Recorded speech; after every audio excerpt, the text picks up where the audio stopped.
Monetization দিয়ে দিয়েছে। এই যে দেখেন এইটা হচ্ছিল 1.1 মিলিয়ন। এই ভিডিওটা 1.1 মিলিয়ন হিট করছে। আসসালামু আলাইকুম। আমরা একটা ভিডিও তৈরি করছিলাম, মূলত প্রতারণা করছিল একটা লোক, সে বিষয়ে একটা ভিডিও তৈরি করছিলাম। তো ভিডিওটা 1.1 মিলিয়ন হিট করছে এবং তারপর থেকে মানে যে পেজটাতে ছাড়া হয়েছিল মানে প্রচুর পরিমাণে ফলোয়ার গেইন করছে, আর হচ্ছে মনে করেন যে মনিটাইজেশন দিয়ে দিয়েছে। আপনাদের সে বিষয়টা দেখাই।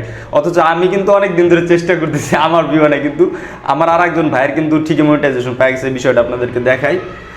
এ হচ্ছিল তার পেজ। আমরা এই যে পেজে ঢুকলাম, পেজে ঢুকার পর এই যে দেখেন এইটা হচ্ছিল 1.1 মিলিয়ন। এই ভিডিওটা আমরা করছিলাম এবং বাকিগুলো ভিডিও ভালো। এখন যদি আমরা এই প্রফেশনাল ড্যাশবোর্ডে ঢুকার পর এই যে মনিটাইজেশন, এই যে দেখেন ওর কিন্তু এই যে আনলক কন্টেন্ট মনিটাইজেশন, ওইখান থেকে বলছে যে we will now review your content to verify that the meet our policy and get back to you before the end of August. মানে আগস্ট মাসের ভিতরে তারা ওর পেজটারে রিভিউ করবে এবং দেখবে যে সব কিছু ঠিক আছে নাকি। যদি ঠিক থাকে তাহলে তারা কি কন্টেন্ট মনিটাইজেশন দিয়ে দেবেন। মূলত একটা ভিডিওর মাধ্যমে, এই মাত্র একটা ভিডিওর মাধ্যমেও কিন্তু কন্টেন্ট মনিটাইজেশন পাচ্ছে। আর সেই সৌভাগ্যবান ব্যক্তি হচ্ছিল আমাদের এই বরকত ভাই। বরকত, তোমার কাছে কেমন লাগতেছে? যে ভাই অসাধারণ লাগতেছে ভাই, ভিডিওটা আপনি করছিলেন এবং আপনার একদম অরিজিনাল যেটা ভালোটা কন্টেন্ট হয়েছে, এটা আস্তে সমাজের উপকার হয়েছে।